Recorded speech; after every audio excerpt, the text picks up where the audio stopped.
सभी को नमस्कार। आज हम राजपूत राज्यों का इतिहास पढ़ेंगे। Emergence of Rajput state. Harsha के पश्चात 650 ईस्वी से 1200 ईस्वी तक का काल भारत के इतिहास में राजपूत काल के नाम से प्रसिद्ध है। राजपूतों की उत्पत्ति के संबंध में अनेक मत प्रचलित हैं। कर्नल टोड, भंडारकर और स्मिथ जैसे विद्वान इन्हें अनार्य एवं विदेशी संतान मानते हैं, जबकि इतिहासकार C.V. वेद एवं G.H. ओझा इन्हें भारतीय एवं आर्य संतान मानते हैं। स्मिथ का तर्क है कि भारतीय कृत विदेशी गुजर कहलाए वे अनार्य कबीलाई जातियाँ गौड़, भर, खर्च, अखर आदि, चंदेल, राठौड़ आदि कहलाए। इन्होंने समाज में प्रतिष्ठा प्राप्त करने हेतु स्वयं को देवी उत्पत्ति या सूर्य एवं चंद्रमा के उत्पत्ति संबंध घोषित किया। Doctor D.R. भंडारकर का कहना है कि गुर्जर विदेशी खिज्जर जाति से संबंध थे जो हूणों के साथ भारत आए थे। राजपूत इन्हीं विदेशियों की संतान है। भंडारकर ने प्रतिहार, चालुक्य, परमार, चौहान वंशीय राजपूतों को अलग अलग गुर्जर सिद्ध किया है। पृथ्वीराज रासों में ऋषि वशिष्ठ द्वारा आबू में यज्ञ का वर्णन किया गया। मलेच्छों के अत्याचारी के दमन हेतु यज्ञ के अग्निकुंड में 4 योद्धा प्रतिहार, परमार, चालुक्य, चौहान प्रकट हुए।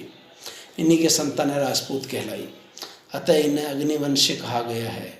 B.H. ओझा व C.V. वेद ने उपयुक्त मतों का खंडन किया है। उसके अनुसार राजपूत शब्द संस्कृत के राजपुत्र का अपभ्रंश है। पुराण एवं वर्णाकृत हर्षचरित्र में भी ये शब्द आया है। राजपूत सूर्य एवं चंद्रवंशीय प्राचीन क्षत्रियों से ही संबंधित हैं। राजस्थान के इतिहासकार डॉक्टर दशरथ शर्मा राजपूतों को प्राचीन क्षत्रियों से ही संबंध करते हैं, लेकिन चौहान, गहलोत व परमार वंशों को क्षत्रिय उत्पत्ति को नहीं मानते। Doctor G.N. शर्मा राजपूतों को ब्राह्मण वंशी सिद्ध करते हैं।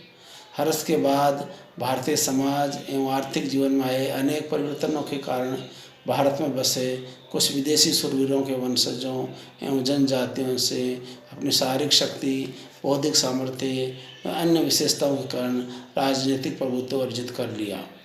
इस नवीन चेतना के कारण इन्होंने राजपूत स्तर प्राप्त कर लिया। परस्पर वैवाहिक संबंधों के कारण इन विदेशी योद्धाओं एवं कबीलाई वंशों का विस्तार हुआ।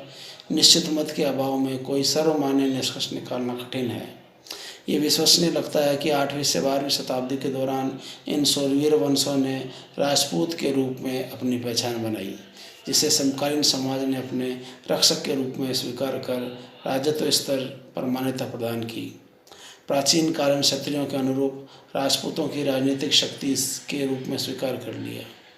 बीकानेर, मेवाड़ और जयपुर के शासक अपने को सूर्यवंशी व जैसलमेर के कच्छ, गुजरात के राजा स्वयं को चंद्रवंशी कहने लगे। यह संभव है कि इसका कोई ऐतिहासिक आधार रहा होगा। उत्तर भारत के प्रमुख राजपूत राज्य। परमार वंश सबसे पहले लेते हैं हम। परमार वंश का संस्थापक उपेंद्र राज राष्ट्रकूटों के यहाँ सामंत था। मुंज राज या मुंज वीर एवं बलशाली परमार राजा हुए, जिसने चालुक्य वंशीय तेलप सेकंड को अनेक बार परास्त किया। मुंज योग्य प्रशासक, वीर योद्धा, निर्माता, कला व संस्कृति के प्रति रुचि रखने वाला शासक था। पद्मगुप्त, नवशासक चरित्र, धनस्य, दस रूपक एवं धनिक, यशो रूपावलक आदि मुंज के दरबार की शोभा थे। राजा भोज, जिसमें कविराज को उपाधि धारण की थी, ये भी परतारी परमार वर्षी राजा हुआ है। अपनी राजधानी उज्जैनी से धार स्थानांतरित की। गांगेय, कलचुरी और कीर्तिराज लाट नामक राजाओं को परास्त किया। भोज स्वयं भी विद्वान व साहित्यकार था, जिसमें सम्रांग, सूत्रधार, सरस्वती कंठाभरण, सिद्धांत संग्रह, राज मार्तंड, योग सूत्रवर्ती, विद्या विनोद, युक्ति कल्पतरु, चारु चर्चा, आदित्य प्रताप सिद्धांत, आयुर्वेद सर्वस्व आदि ग्रंथों की रचना करवाई। राजशेखर एवं माघ जैसे संस्कृत के प्रगाढ़ विद्वान राजा भोज के दरबार में थे। वह शिव भक्ता संस्कृत महाविद्यालय एवं वेधशाला की स्थापना की। श्रेष्ठ रचनाओं को मैं पुरस्कृत करता था। ये हो गया परमार वंश। दूसरा है घेड़वाल वंश। चंद्रदेव नामक राजा ने प्रतिहार शासक विनयपाल की निर्बलता का लाभ उठाकर लगभग 960 ईस्वी में कन्नौज पर अधिकार कर एक नए राजवंश घेड़वाल वंश की नींव डाली। उसके बाद मदन पाल निर्बल था। गोविंद चंद्र शक्तिशाली शासक हुआ जिसने पाल वंशी राजाओं को परास्त किया। तत्पश्चात विजय चंद्र शासक हुआ। उसके समय घेड़वाल राज्य का काफ़ी भाग चौहानों तथा अधिकृत कर लिया गया। जयचंद्र इस वंश का सबसे सर्वाधिक बलशाली राजा हुआ जो 1170 से 1194 के मध्य अजमेर के शासक पृथ्वीराज चौहान के समकालीन था। चंद्रबरदाई के पृथ्वीराज रासों में दोनों को परस्पर शत्रुता का वर्णन है। पृथ्वीराज चौहान व जयचंद्र की पुत्री संयोगिता का अपहरण कर लिया गया। पृथ्वीराज चौहान द्वारा जयचंद्र की पुत्री संयोगिता का अपहरण कर लिया गया।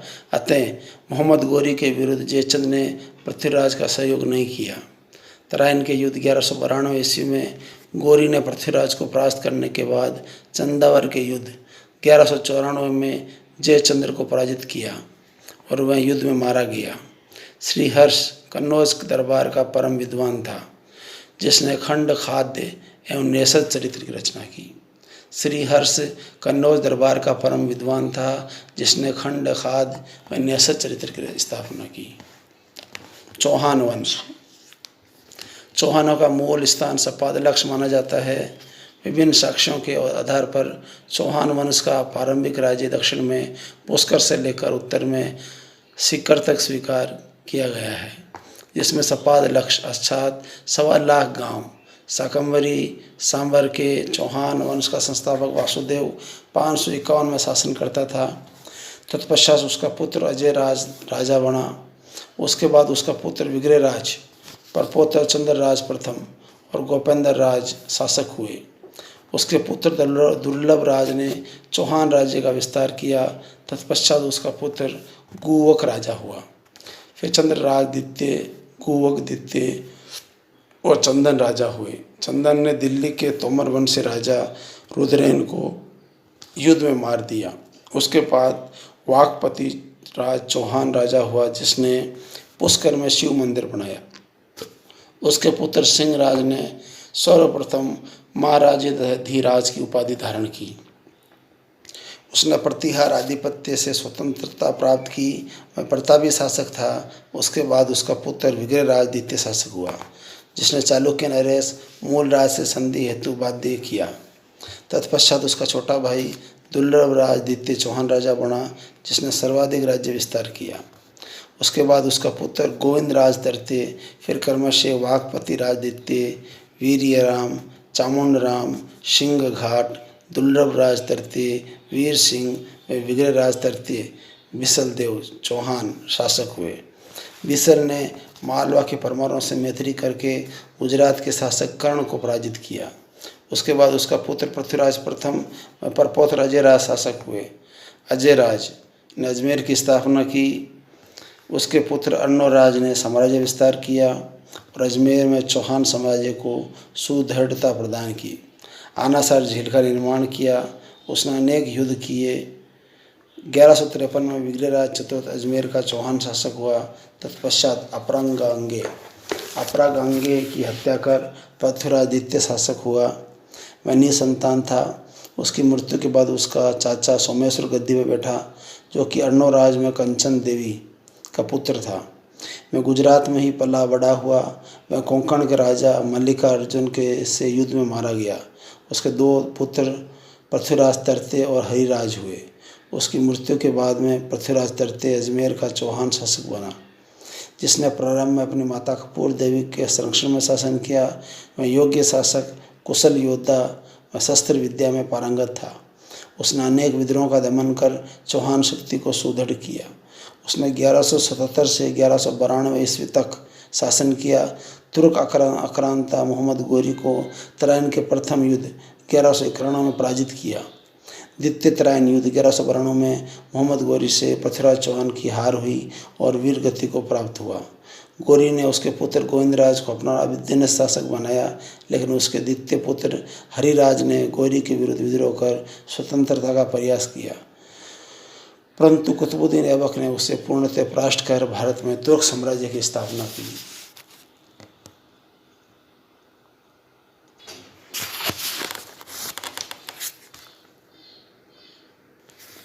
अब आता है गुर्जर प्रतिहार वंश। सबसे पहले हमने परवान वंश पढ़ा, फिर गढ़वाल वंश पढ़ा, फिर चौहान वंश, और चौथा नंबर है गुर्जर प्रतिहार। गुर्जर विदेशी माने जाते हैं, बाद में इन्हें प्रतिहार भी कहा गया। संयुक्त रूप से गुर्जर प्रतिहार कहे जाने लगे।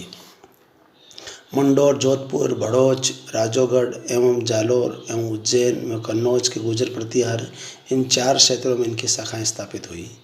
इनके मूल स्थान संबंधी विवाद के चलते इन्हें भीनमार, गुर्जर तरा, पश्चिमी राजपूताना, उज्जैन व अवंती से संबंधित माना जाता रहा है। नागभट्ट प्रथम गुर्जर प्रतिहार वंश का संस्थापक माना जाता है, जिसकी राजधानी जालोर थी।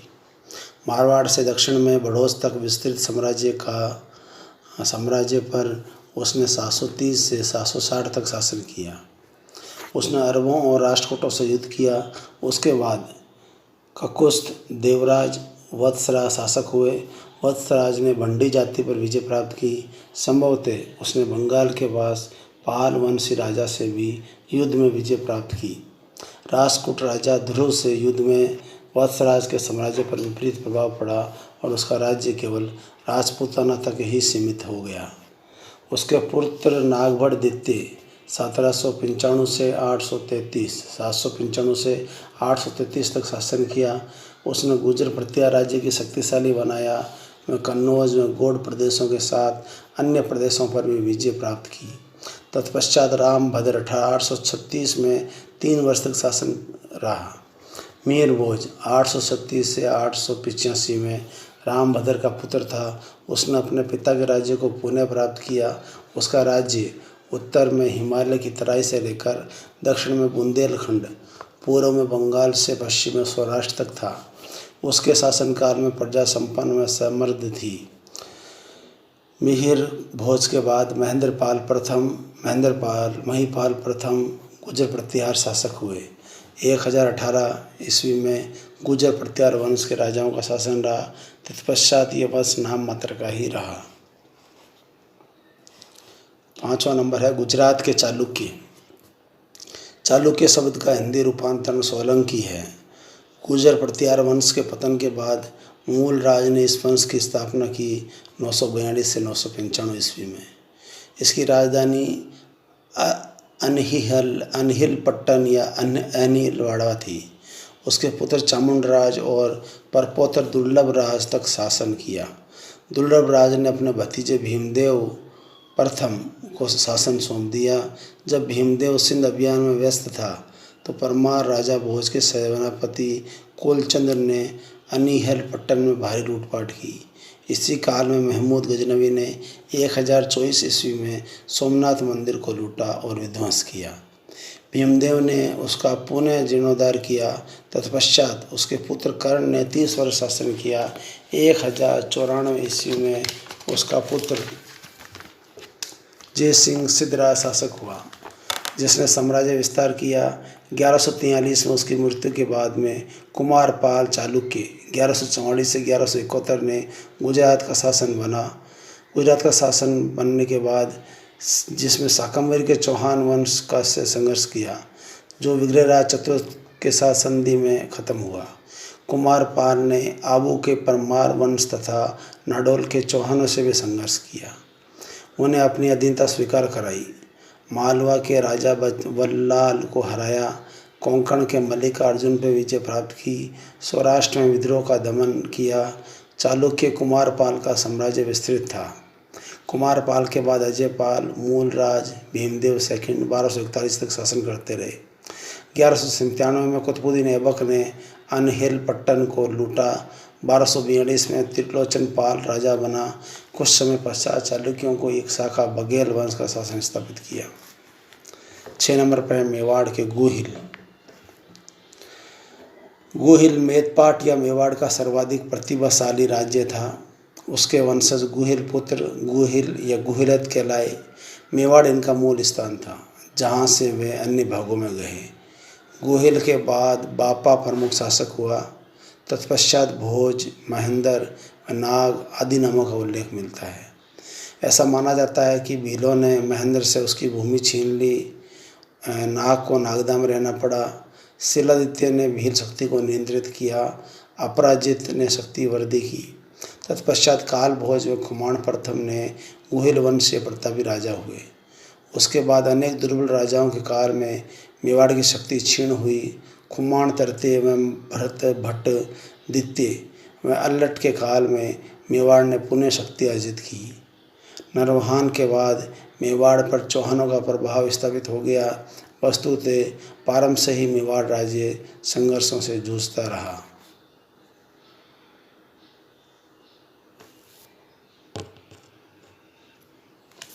राजपूत कालीन कला में साहित्य। राजपूत काल कला के सभी क्षेत्रों में विकास का प्रमाण है। इस काल में भवन निर्माण के स्थापत्य में अभूतपूर्व प्रगति हुई।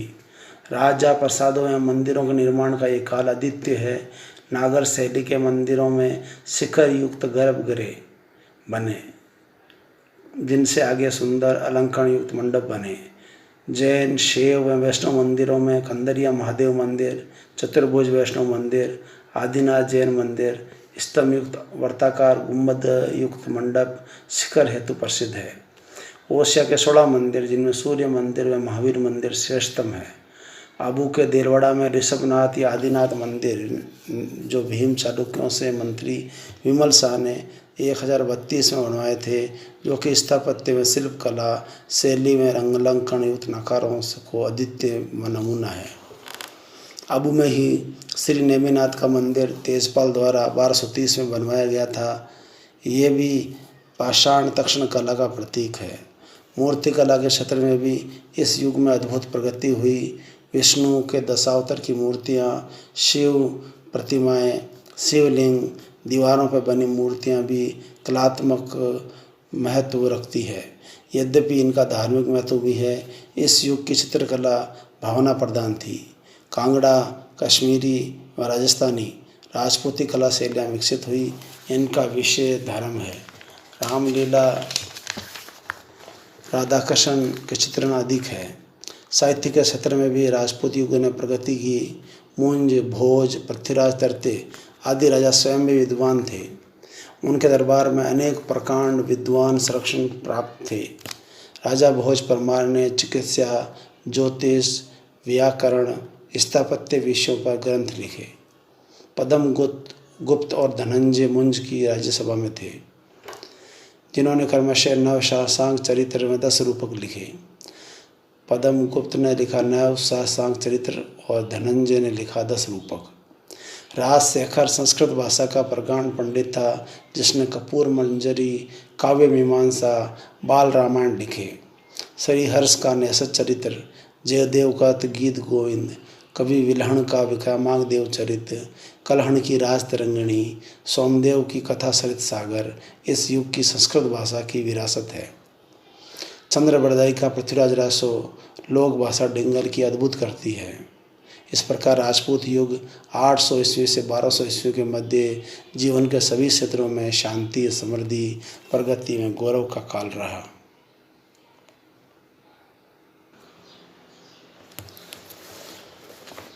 एक बार फिर से देख लेते हैं। उज्जैन की गुर्जर प्रतिहार शाखा का वास्तविक संस्थापक नागभट्ट प्रथम था। नागभट्ट प्रथम ने गुर्जरों की सभी शाखाओं को एक सूत्र में बांधकर राज्य की स्थिति मजबूत की। नागभट्ट प्रथम के पश्चात उज्जैन के सिंहासन पर उसका भतीजा ककुष्य आसीन हुआ। गुर्जर प्रतिहार वंशीय शासक ककुष्य का उत्तराधिकारी उसका छोटा भाई देवराज था, जिसने अपने साम्राज्य को अक्षुण्ण रखा। गुर्जर प्रतिहार वंशीय शासक देवराज का पुत्र में उत्तराधिकारी वत्सराज हुआ 775 से 800 ईस्वी में। गुर्जर प्रतिहार वंशीय शासक वत्सराज के बाद उसका पुत्र नागभट्ट द्वितीय 800 से 833 शासक बना। नागभट्ट द्वितीय के शासनकाल की उल्लेखनीय घटना प्रतिहार साम्राज्य की राजधानी उज्जैन के स्थान पर कन्नौज का बनना था। नागभट्ट द्वितीय के पश्चात कुछ समय तक उसके पुत्र रामभद्र 833 से 836 तक शासन किया। गुर्जर प्रतिहार वंश शासक रामभद्र के पश्चात उसका पुत्र मिहिर भोज 836 से 885 शासक बना, तो इस वंश का सबसे शक्तिशाली एवं पराक्रमी शासक था। मिहिर भोज के पश्चात उसका पुत्र महेंद्रपाल प्रथम शासक बना 885 से 910, जो अपने पिता के समान ही महत्वाकांक्षी और वीर था। गुर्जर प्रतिहार शासक महेंद्रपाल प्रथम के पश्चात उसका पुत्र भोज द्वितीय शासक बना।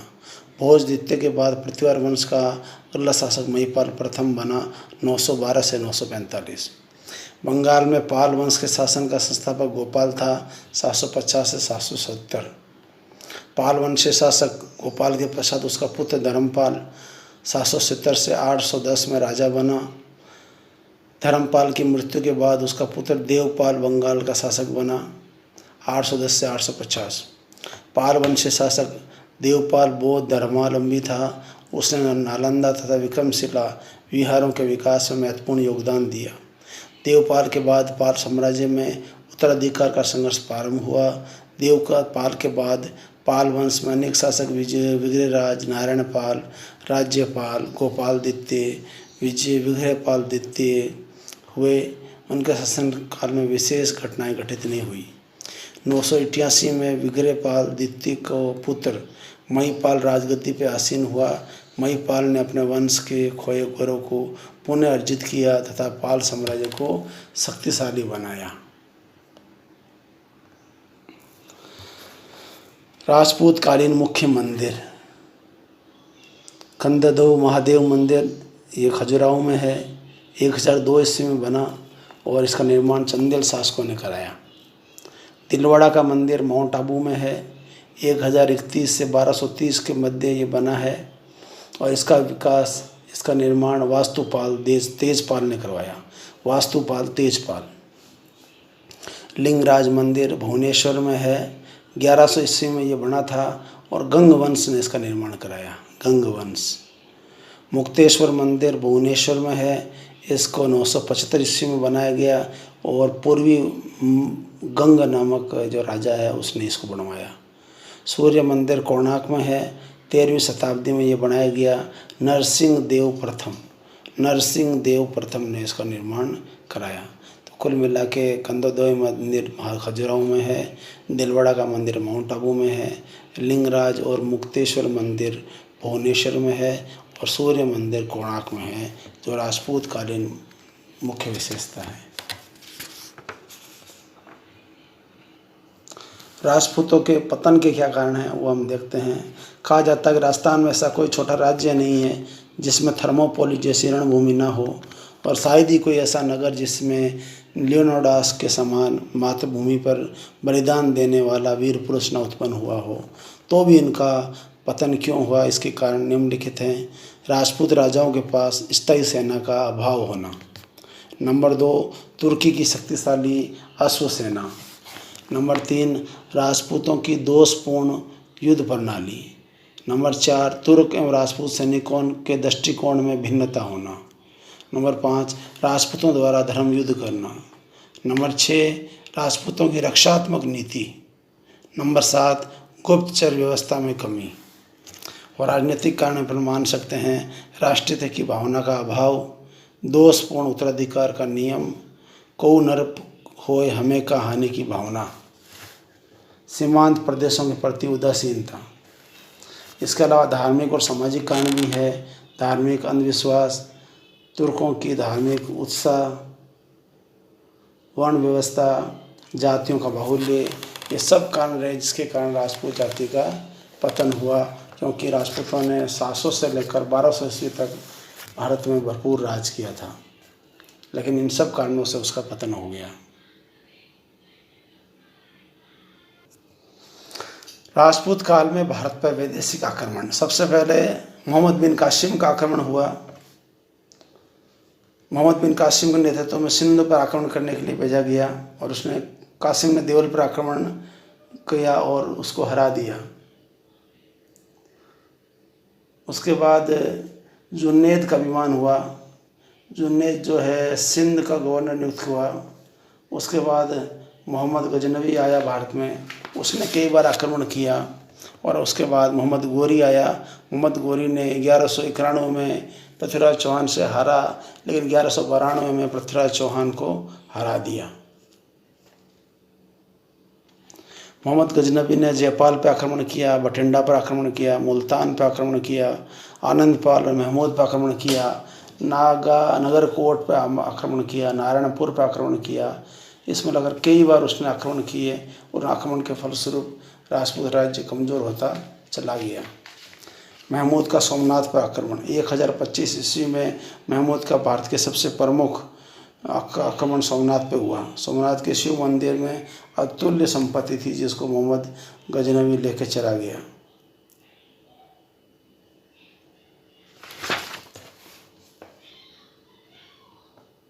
मोहम्मद गोरी तराइन के द्वितीय युद्ध के अंदर पृथ्वीराज चौहान को हराकर एक तरीके से राजपूत राज्य की पूरी जो सत्ता थी वो अधिकार में आ गई और अब दिल्ली सल्तनत शुरू हो जाती है मोहम्मद गोरी के बाद में। अरबों ने भारत के प्रथम अभियान के अंतर्गत ठाणे, भड़ोच, देवल के बंदरगाहों पर अधिकार करने का प्रयत्न किया, किंतु उन्हें विशेष सफलता प्राप्त नहीं हो सकी। अरबों का ये अभियान 636 में हुआ। 643 में अरबों ने सिंध पर अधिकार करने का प्रयत्न किया, जिसमें वे बुरी तरह से परास्त हुए। अरबों के द्वितीय अभियान के समय सिंध का राजा दाहिर था। 932 में अल्पतगीन नामक तुर्क नेता ने गजनी में स्वतंत्र राज्य की स्थापना की। अल्पतगीन की मृत्यु के बाद पिरितिगीन ने कुछ समय तक गजनी में शासन किया। पिरितिगीन के शासनकाल में सर्वप्रथम भारत पर आक्रमण किया गया 974 से 977। प्रथम तुर्क आक्रमण के समय पंजाब में शाही वंश का शासक जयपाल शासन कर रहा था। 977 में अब्दस्त कर गजनी का शासन सत्ता संभाली। महमूद गजनवी सुबुकतगीन का पुत्र था।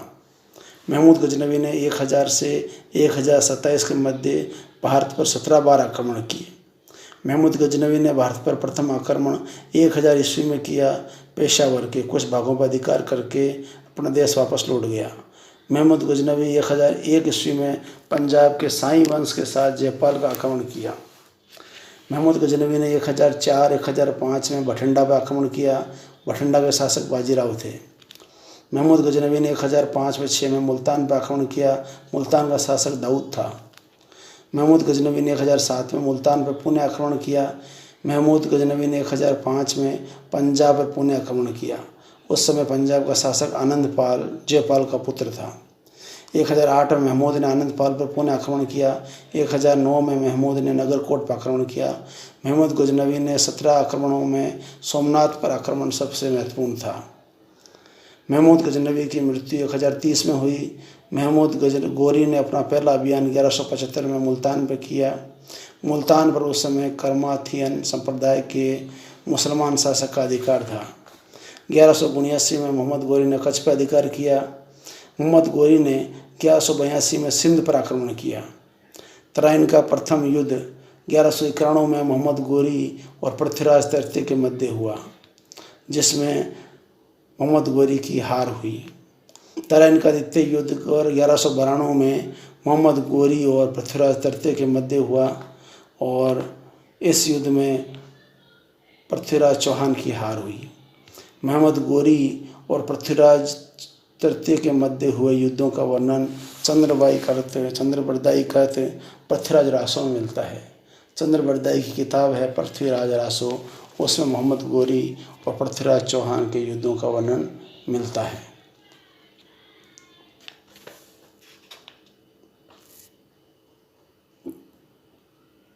जब मोहम्मद गजनवी ने सोमनाथ पर आक्रमण किया उस समय राजा था भीमदेव फर्स्ट जो है वो राजा था जब सोमनाथ पे आक्रमण हुआ। इम्पोर्टेंट है, जब सोमनाथ पे जब महमूद ने आक्रमण किया उस समय भारत में राजा कौन था? भीमदेव प्रथम।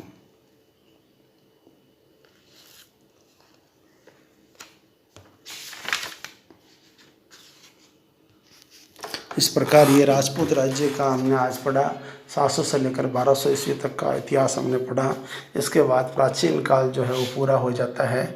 हमने प्राचीन काल में पढ़ा इतिहास को जानने के स्रोत, उसके बाद हमने पढ़ी सिंधु घाटी सभ्यता, उसके बाद हमने ऋग्वेदिक, फिर उत्तर वैदिक, फिर हमने पढ़ा मौर्य काल के बाद हमने पढ़ा मौर्योत्तर काल, फिर हमने गुप्त काल पढ़ा, फिर गुप्तोत्तर काल पढ़ा, फिर हमने हर्षवर्धन का काल पढ़ा। हर्षवर्धन के काल के बाद हमने राजपूत काल पढ़ा, और राजपूत काल का उदय कैसे हुआ, किस राजा ने किस प्रकार से भागीदारी की, उनका पतन कैसे हुआ, और भारत में विदेशी आक्रमण इसी समय शुरू हो गए थे जिसके कारण इनका पतन हो गया। तो इसके साथ ही आज ये प्राचीन भारत का इतिहास एक तरह से पूरा होता है। आप लोग बार बार इसको सुनने से आपको याद होगा, मैं ये आशा करता हूँ। और मैं ये चाहूँगा कि आप मेरे चैनल को सब्सक्राइब कर दें ताकि मध्यकाल के भी वीडियो आपको मिलते रहें, पहुँचते रहें।